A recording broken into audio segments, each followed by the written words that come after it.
한국이라는 나라 이름에서부터 중국을 베꼈다는 걸 알 수 있죠. 중국 왕조 중 한 나라의 후예가 바로 한국이라고요. 미국 뉴욕의 유명 음악대학교에서 중국 학생이 K-팝의 원조가 중국이라는 얘기를 꺼내며 한국이 중국의 후예라는 말도 안 되는 이야기를 늘어놓고 있는데요. 그 모습을 본 한국 유학생이 어디선가 앞치마를 메고 갑자기 나타나 반박하자 중국 학생은 입도 뻥끗 못하고 침묵하게 됩니다. 도대체 이런 말도 안 되는 주장을 어떻게 하게 된 건지 오늘의 사연을 들어보겠습니다. 안녕하세요. 저는 뉴욕의 유명한 음악대학교에 다니고 있는 크리스탈이라고 합니다. 저희 학교는 음악대학의 하버드라 불리는 곳이에요. 저는 음악대학을 다니고 있는 지금의 생활이 믿기지 않을 만큼 정말 즐거운 하루하루를 보내고 있어요. 사실 어렸을 적부터 악기를 다루긴 했지만 제 꿈은 수학자였거든요. 수학 문제를 풀 때마다 느껴지는 희열이 제겐 너무 큰 기쁨이었어요. 하루 종일 책상에 앉아서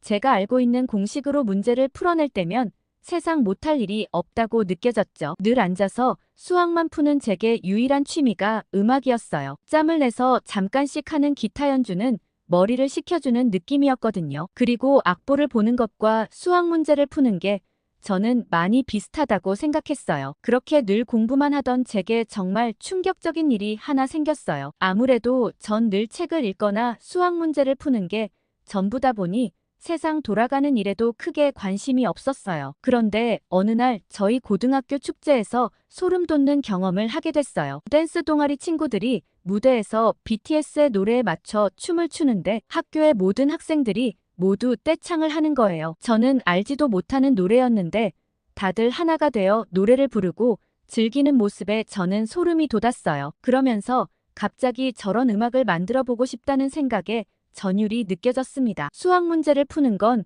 오롯이 저 하나만을 위한 즐거움이었지만 음악을 만든다는 건 이렇게 많은 사람들을 즐겁게 할 수 있는 일이라는 걸 깨달았거든요. 그날부터 저는 수학 문제 대신 작곡에 몰두하기 시작했어요. 요즘은 유튜브로 뭐든 다 배울 수 있는 세상이잖아요. 악보를 보고 기타 연주만 하던 제가 작곡을 공부하기 시작하면서 제 인생은 달라졌어요. 음악의 힘은 놀랍더라고요. 제가 BTS에 관심을 갖기 시작하면서 같은 음악을 즐기는 친구들이 생겼고 친구들은 제가 만드는 음악에도 관심을 가져주었어요. 학교 마치면 늘 친구들과 음악을 듣고 얘기하느라 바쁘게 지냈죠. 늦게 시작한 작곡이었지만 저한테 정말 잘 맞았고 주변 친구들의 반응도 좋았어요. 무엇보다 좋아하신 건 저희 부모님이었죠. 부모님은 늘 제가 방 안에 틀어박혀 수학 문제만 풀어서 걱정이 많으셨어요. 혹시나 사회성이 떨어져 나중에 회사는 제대로 다닐까 늘 걱정이셨죠. 그런데 음악을 시작하면서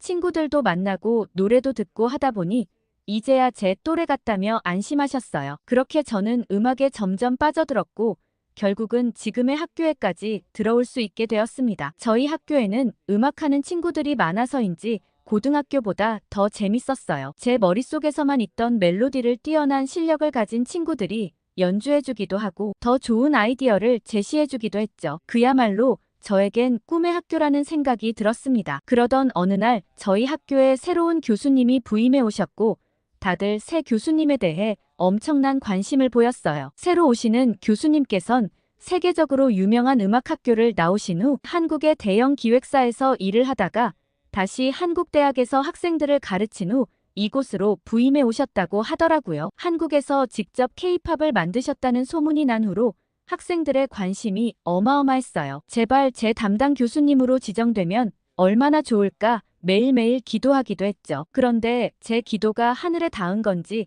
제 담당 교수님으로 지정됐다는 소식을 듣고 저는 펄쩍펄쩍 뛰었습니다. 그 소식을 받은 지 얼마 안 돼서 교수님께 연락이 왔어요. 담당 학생들을 보고 싶다는 교수님의 연락이 있으셨죠. 교수님의 방에 들어갔을 때 저는 생각보다 클래식한 느낌에 깜짝 놀랐어요. K-팝을 하셨던 분이라고 들어서인지 번쩍번쩍하고 화려한 느낌이 들 줄 알았는데 정반대였습니다. 교수님의 첫 인상은 굉장히 따뜻했어요. 성격이 정말 좋으실 것 같다는 느낌이 드는 게 얼굴에 다 드러나 있는 것 같았어요. 교수님께선 저희에게 따뜻한 차를 내어주셨습니다. 그리곤 디저트도 많이 있으니 마음껏 먹으라고 하셨죠. 저는 교수님께서 내어주신 디저트를 한 입 먹고는 깜짝 놀랐습니다. 같이 온 다른 친구들도 두 눈이 번쩍 뜨였죠. 이거 이름이 뭐냐고 물어볼 수밖에 없었어요. 교수님께선 한국 전통 디저트인 약과라고 하셨습니다. 한국에서 엄청 즐겨 먹으셔서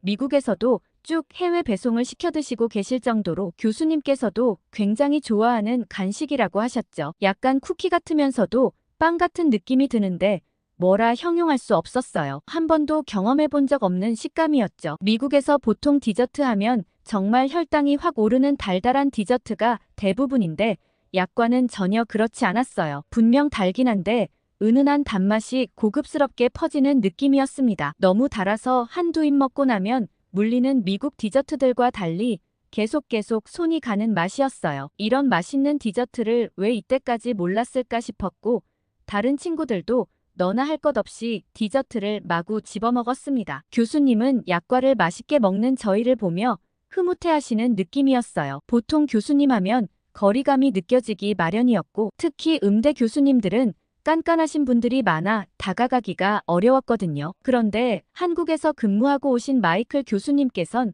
정말 친근하고 인자하셨습니다. 얼른 교수님께 수업을 듣고 싶은 마음이 굴뚝 같았어요. 그런데 교수님 방에서 잔잔하게 흘러나오는 음악이 있었어요. 아마 학생들이 도착하기 전 교수님께서 듣고 계셨던 음악인 것 같았는데 정말 부드러운 리듬이 인상적이었습니다. 저는 혹시 지금 흘러나오는 음악은 무슨 노래인가요? 하고 질문했습니다. 그러자 중국 학생 탕이가 얘기했습니다. 이거 중국 음악이랑 굉장히 비슷한데? 라고 말이죠. 교수님께선 이 노래는 한국 가수의 노래인데 노래가 너무 작아서 학생이 잘 못 들었나 보네라며 볼륨을 키워주셨어요. 크게 듣는 노래는 정말이지 감미로웠습니다. 교수님께선 한국 가수 조용필의 노래라고 말씀해 주셨어요. 저는 이게 한국 노래라는 게 믿기질 않았습니다. 한국 K-팝이라고 하면 흥겹고 빠른 박자감의 노래만 있는 줄 알았는데 이런 노래도 있다는 게 신기했죠. 교수님께선 한국에서 음악을 만들면서 오히려 옛날 노래를 더 많이 듣고 영감을 많이 얻으셨다고 했어요. 이렇게 오래된 노래인데 지금 들어도 여전히 좋지 않냐고 물어보셨습니다. 그러자 저희는 모두 충격에 빠졌어요. 이게 오래된 노래라는 게 믿기질 않았죠. 교수님께선 30년도 더 된 노래라고 하셨어요. 이런 노래가 30년 전에 만들어진 노래일 수가 있다는 것에 소름이 끼쳤습니다. 교수님께서 들려주셨던 노래는 창밖의 여자라는 노래였는데 가사를 알 순 없었지만 뭔가 가슴 뜨거운 느낌이 드는 노래였거든요. 무엇보다 가수의 전달력이 너무 뛰어나서 노래를 어떻게 이렇게 할 수 있는 건가 하는 생각이 들었어요. 지금 들어도 전혀 손색 없을 정도로 아름다운 멜로디에 다른 친구들이 노래를 더 듣고 싶다고 얘기했죠. 교수님께선 한국 올드팝을 좋아한다는 게 더 신기하다며 다른 노래를 하나 더 틀어주셨습니다. 이번에 틀어주신 노래는 여자 노래였는데 청아한 목소리가 일품이었습니다. 교수님께선 이선이라는 가수의 제2에게라는 노래라고 하셨죠. 저는 집에 가서 꼭 더 찾아 들어야겠다며 교수님께서 알려주신 곡들을 휴대폰에 저장해 두었어요. K-팝이 지금 이렇게 인기 있을 수 있는 이유는 한국의 옛날 노래에서부터 탄탄한 바탕이 되어 있기 때문이 아닐까 싶었습니다. 이런 음악들이 알려지기만 하면 지금 BTS나 블랙핑크만큼이나 인기가 많을지도 모른다는 확신이 들었습니다. 그렇게 저희는 다들 한국의 옛 노래에 푹 빠진 채로 교수님 방에서 나왔습니다. 교수님 방에서 나오자마자 중국 학생 탕이가 한 말에 저희는 모두 경악하고 말았어요. 탕이는 한국 음악은 어차피 다 거기서 거기인데다 아까 들었던 노래도 난 이상하게 중국 노래랑 겹치는 것 같더라 라는 말을 했어요. 탕이의 귀가 어떻게 된 거 아닌가 싶었죠. 그런데 중국 노래에 아는 노래가 없어서 겹친다는 탕이의 말에 뭐라 얘기할 수가 없었습니다. 그냥 이상한 애라고 생각했고 다들 탕이의 말을 못 들은 척하고는 그대로 헤어졌습니다. 그러곤 얼마 있지 않아 학교 축제가 있었습니다. 축제 기간만큼은 공부도 다 있고 신나게 즐길 수 있을 거란 기대에 들떠 있었습니다. 드디어 축제 첫날 저는 친구 빌리와 함께 푸드트럭으로 향했습니다. 그런데 저희 둘은 엄청난 줄을 보고 깜짝 놀랄 수밖에 없었죠. 바로 한국 푸드트럭에 엄청나게 많은 사람들이 몰려 있었거든요. 그리고 저는 푸드트럭에서 요리하는 사람들을 보고 이게 무슨 일인가 싶어 눈이 휘둥그레졌죠. 학교에 다니는 한국 유학생들이 한국 음식을 팔고 있었거든요. 학생들이 음식을 준비하는 경우가 있긴 하지만 이렇게 자신의 나라 음식을 직접 그 나라 학생들끼리 만들었던 적은 처음이었거든요. 얼마나 자기 나라 음식에 자부심이 있으면 이렇게까지 할 수 있을까 싶었습니다. 게다가 한국 음식을 판매했던 적은 한 번도 없었던지라 모든 학생들의 이목이 집중되었습니다. 다른 푸드트럭과 달리 긴 줄에 한참을 기다려야 했지만 사람들은 아랑곳않고 줄을 섰어요. 그 친구들이 운영하는 푸드트럭에는 떡볶이와 김밥 그리고 라면에 순대를 팔았어요. 김밥과 라면은 워낙 미국에서도 유명한 음식이라 저도 먹어본 적이 있었는데 떡볶이와 순대는 다소 낯설었죠. 빌리는 한국 음식은 무조건 맛있을 것 같다며 전부 다 시켜야 된다고 아우성이었어요. 저는 우리 둘밖에 없는데 어떻게 다 먹겠냐며 2개만 시키자고 말렸지만 빌리의 고집에 못 이겨 결국 4가지 음식을 모두 시키게 되었습니다. 저는 순대의 모습을 보고는 좀 꺼림칙했어요. 색깔도 거무튀튀한 데다가 뭔가 손이 가질 않았죠. 그런데 빌리가 순대를 한 입 먹고는 이거 진짜 쫄깃하다며 너무 맛있다고 하는 거예요. 저는 빌리의 모습을 보고선 저도 용기 내서 한 입 먹어봤는데 세상 쫀득한 게 한 번도 먹어본 적 없는 식감이었습니다. 저희가 한참 음식을 먹고 있는데 푸드트럭을 운영하는 한국인 친구가 다가와 떡볶이 소스에 찍어 먹는 것도 맛있다며 먹는 방법을 알려줬어요. 친절한 한국인 친구 덕에 떡볶이 소스까지 남김없이 싹싹 긁어 먹었습니다. 설거지가 필요 없을 정도였죠. 빌리는 내일도 여기 운영하면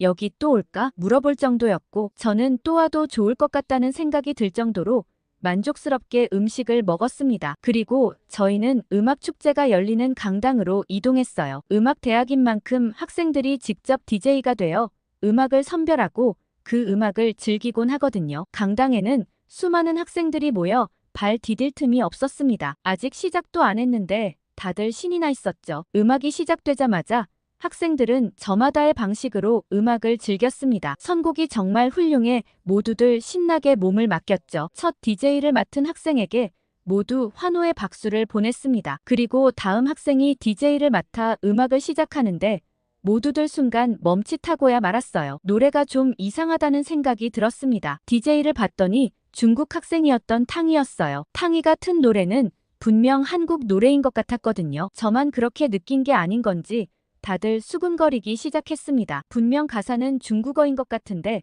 리듬은 한국 가요의 리듬 그대로였어요. 그러자 빌리가 이건 아닌 것 같다며 탕이에게 다가가 당장 노래를 끄는 게 좋겠다고 얘기하고는 볼륨을 꺼버렸습니다. 그러자 탕이는 학교 공식 행사에 이렇게 하는 법이 어디냐며 지금 무슨 짓이냐고 얘기했어요. 그러자 빌리는 이거 한국 노래 그대로의 중국 가사가 나오는데 한국 노래 베낀 거 아니냐고 소리쳤어요. 빌리의 말을 듣고 이상함을 느낀 친구들이 우르르 탕이에게 모여들었어요. 탕이는 말도 안 되는 소리 하지 말라고 하며 중국에서 정식 발매된 중국 음악이라고 주장했어요. 다들 탕이가 보여준 노래를 검색해봤죠. 정말 중국 가수가 낸 음원이 맞더라고요. 그렇지만 너무 똑같은 선율이라 분명히 한 사람이 베낀 게 틀림없다는 생각이 들었습니다. 그러자 빌리는 이 노래를 베낀 거라며 친구들에게 다른 노래를 보여줬어요. 그런데 음반 발매일을 보고 저희는 깜짝 놀랐습니다. 탕이가 보여준 발매일보다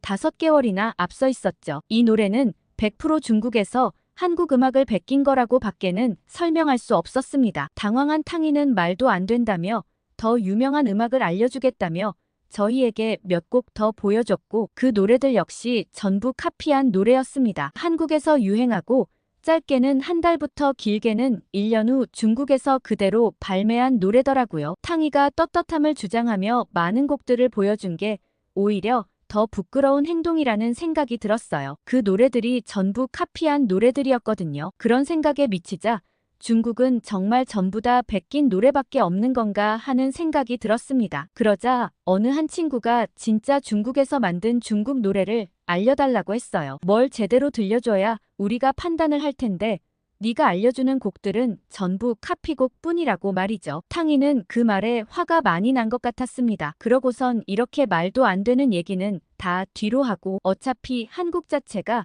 중국의 후예라는 말을 했어요. 그러면서 한국에서 쓰는 대한민국이라는 국호의 한이라는 글자가 중국 왕조 한나라에서 가져온 거라고 했죠. 갑자기 노래 얘기를 하다가 이상한 역사 얘기로 빠지는 걸 보고는 억지스럽다는 생각이 들었습니다. 그래도 역사를 아는 사람이 없어 아무도 탕이의 말에 대답할 수 있는 사람이 없었어요. 그러자 탕이는 점점 기고만장해졌습니다. 한국이 얼마나 뻔뻔하게 포장을 잘하는 줄 아냐고 했어요. 한국이 중국 문화를 가져온 게 이번 한두 번이 아니라고 하더라고요. 다들 뭔가 이상하게 흘러간다고 느꼈지만 한국 역사를 아는 사람이 아무도 없어 그저 듣고 있을 수밖에 없었습니다. 탕이 말로는 한국의 아주 오래된 역사부터 전부 중국의 역사를 훔쳐갔다고 했어요. 그러면서 삼국시대 역사가 자기네들 거라니 말이 많은데 원래부터 중국의 영토였고 한국은 거기에 있는 소수민족의 후손에 불과하다는 얘기를 했죠. 중국에서 어느 정도 아량을 베풀어 중국 황제 아래 고려와 조선을 다스리는 왕을 인정해줬을 뿐이라고 말했습니다. 다들 알다시피 중국은 인구도 많고 역사적으로 오래된 나라인데 한국 같은 작은 나라를 정복하지 못했을 리가 없지 않냐고 했습니다. 그리고 한국에서 자기 거라고 주장하는 한복도 중국의 한풀을 참고로 해서 만든 옷이라고 얘기했어요. 한국이 베껴간 게 한두 개가 아니라 차마 말을 다 못할 정도라고 했죠. 탕이의 말은 그러니 결국 한국 음악의 원조가 중국이니 백견내 만해를 논의할 필요성 자체가 없다고 얘기했습니다. 그런데 갑자기 어디선가 큰 소리가 들렸어요. 강당 입구에서 흰 앞치마를 두른 여학생이 말도 안 되는 소리 그만하라고 외쳤죠. 아까 한국 푸드트럭에서 저와 빌리에게 친절하게 먹는 방법을 알려줬던 여학생이었습니다. 주변에서는 수빈이 아니냐며 수빈이 진짜 화난 것 같다고 웅성웅성 거렸습니다. 수빈이가 다가오자 홍해의 기적처럼 길이 쫙 갈라졌어요. 수빈이는 성큼성큼 걸어와 탕이의 얼굴을 똑바로 쳐다보며 얘기했습니다. 뭐 하나라도 훔쳐가려는 나라는 바로 중국 너희인데 여기 애들이 한국 역사 모른다고 어디 사기를 치냐고 얘기했어요. 그리고 자기 나라 역사도 잘 모르면서 어디 남의 나라 역사까지 엮어서 쌍으로 왜곡하냐고 얘기했죠. 청나라를 한족이 세웠냐고 물어봤어요. 아니면 원나라와 금나라는 하고 물어봤죠. 모두 한족과 관련 없는 이민족들이 세운 왕조라는 설명을 덧붙였습니다. 너희 한족들이 오랑캐라 무시하고 차별했던 이민족들이 세운 왕조인데 이제 와서 모조리 중국 역사라고 하는 꼴이 우습다고 했어요. 모르면서 우기면 무식한 거고 알면서도 우기는 건 뻔뻔한 거라고 했죠. 그리고 말도 안 되는 주장이지만 한나라가 중국의 역사라고 쳐도 그때 당시 한나라의 영토가 굉장히 넓었던 것은 사실이지만 정복한 지 채 50년도 지나지 않아 토착민의 반란으로 쫓겨났다고 했어요. 그리고 한나라가 한반도를 다 정복한 것처럼 얘기하는데 평안도와 황해도 일부 지역 정도만 잠시 정복했을 뿐이라고 반박했습니다. 그 후 건국된 고구려의 정복으로 한반도에서 중국 쪽 영토가 점점 축소되었다고 말했죠. 고구려의 등장으로 서기 410년경에는 중국 랴오닝 성 동부까지 완전히 정복당했다고 했습니다. 그렇게 보면 지금 그 땅이 우리 고구려 땅이었으니 당장 내놓으라고 하면 내놓을 거냐고 물어봤죠. 한국은 5천년가량 되는 동아시아의 역사에서 당당히 살아남은 민족이라고 했습니다. 그중 단 한 번도 중국이 한반도를 본토처럼 직접 지배한 적은 없었다고 말이죠. 그 많은 나라들이 한국을 어떻게든 침략해보려고 무수히 애를 썼지만 그때마다 한국은 끝까지 이겨냈다고 말했습니다. 우리 선조들이 피땀 흘려 지킨 한국을 어디 함부로 얘기하냐고 호통을 쳤어요. 저희는 수빈이의 당당한 태도에 소름이 돋았습니다. 수빈이는 키도 좀 작은 편의 왜소한 체구였지만 거기서 뿜어져 나오는 카리스마는 누구와 비교해도 뒤처지지 않을 것 같았거든요. 그리고 너네가 언제부터 한풀을 입고 다녔냐고 물어봤습니다. 그렇게 치면 일본이 만주에 세운 만주도 다 중국 역사니까 기모노나 유카타도 전부 중국 전통 복식이겠네 라고 얘기했죠. 수빈이의 뼈 때리는 팩트 폭행에 탕이는 한마디도 반박하지 못했습니다. 그리고 한국 사람들이 피땀 흘려 만든 K-팝에 어디 숟가락을 얹냐며 화를 냈어요. 중국은 죄다 좋아 보이는 건 다 자기 거라고 하는데 문화산업에 종사할 예정인 탕이 너의 개인 입장이 궁금하다고 했습니다. 내가 몇 달을 고생해서 만든 작업물을 아무런 대가도 없이 불법으로 다운로드를 해간다면 어떨 것 같냐고 말이죠. 지금 중국에서 그런 불법이 판치고 있으니 전 세계의 예술인들이 모두 손해를 보고 있는 거 아니냐고 했어요. 수빈이의 말에 모두들 고개를 끄덕이며 탕이에게 비난의 화살이 쏠렸습니다. 그러자 탕이는 무슨 내가 불법 다운로드를 했냐고 라고 소리치며 아니면 아닌 거지. 이렇게 우르르 한국 편들을 드는 이유가 뭔데? 라고 얘기하며 도망치듯 자리를 떴어요. 그러자 빌리가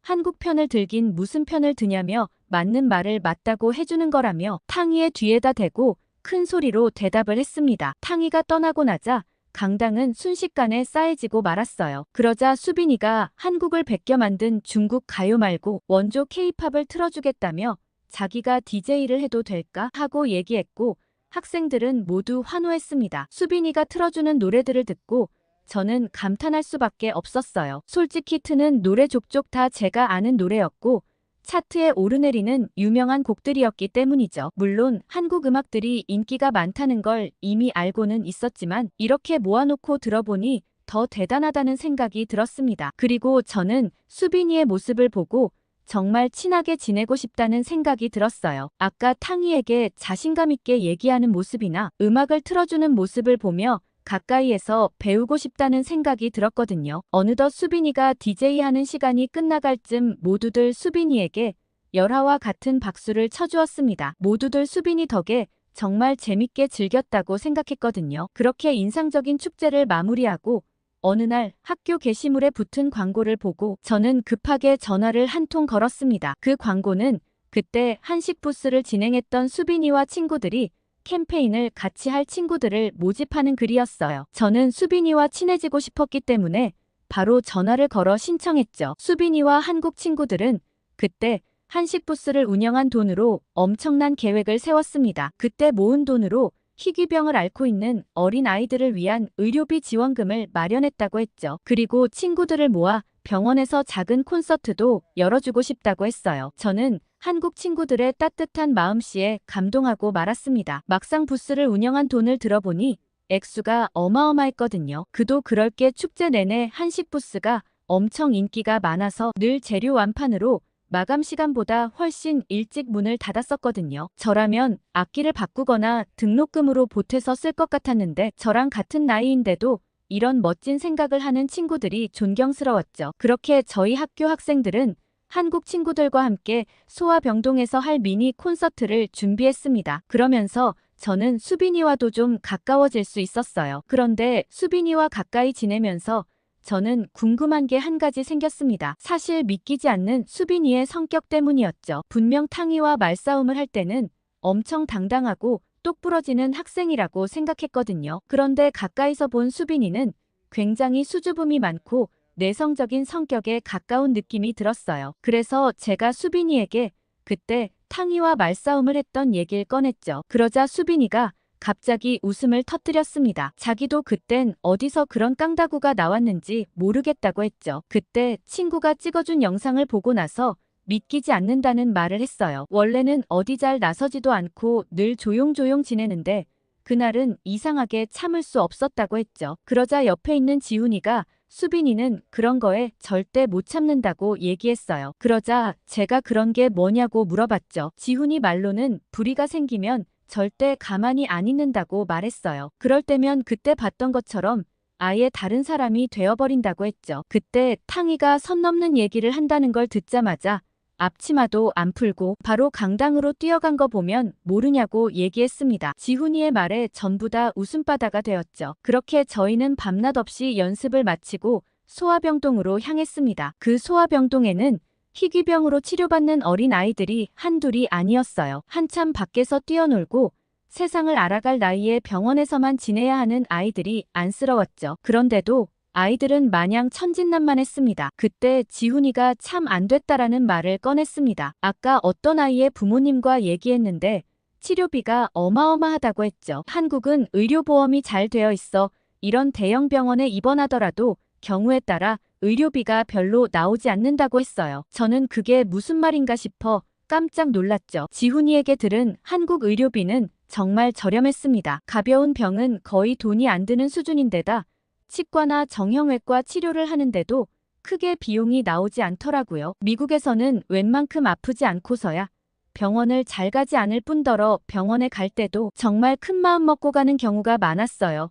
그런데 한국은 저렴한 의료 비용에다 실력 좋은 의사의 치료를 받을 수 있다니 정말 의료제도가 잘 되어 있는 나라라는 생각이 들었습니다. 부러운 마음도 들었죠. 그렇게 병동을 돌며 아이들과 얘기를 나눈 후 저희가 준비한 공연을 시작했어요. 공연에서는 아이들이 좋아하는 노래와 부모님들과 일하시는 분들이 들으시면 좋을 노래를 열심히 골라 무대를 했고 다들 좋아해 주시는 모습에 가슴이 뿌듯했습니다. 한국 친구들은 축제 때 모은 돈으로 병원에 기부금까지 전달했어요. 그렇게 따뜻한 하루를 마무리하고 돌아오는 길에 수빈이에게 정말 고맙다는 말을 전했습니다. 내가 가진 재능으로 이렇게 누군가를 도와줄 수 있다는 게 뿌듯했고 사실 도와준다기보단 오히려 더 많이 얻어서 가는 기분이라고 했죠. 혼자였다면 절대 이런 생각을 할 수 없었을 텐데 수빈이와 한국 친구들 덕분에 많이 배웠다는 얘기를 했습니다. 그러자 수빈이는 절대 아니라고 했어요. 그런 게시물을 보고도 그냥 지나치는 사람이 있었을 텐데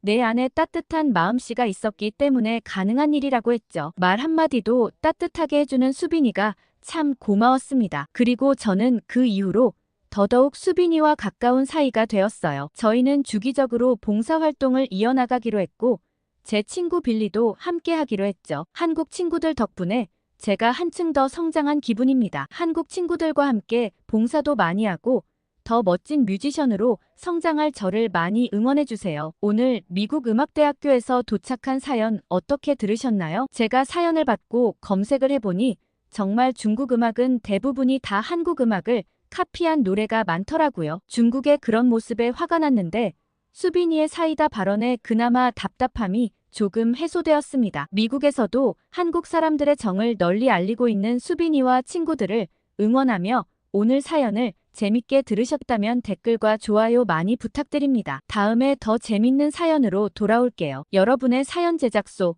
감동필름이었습니다.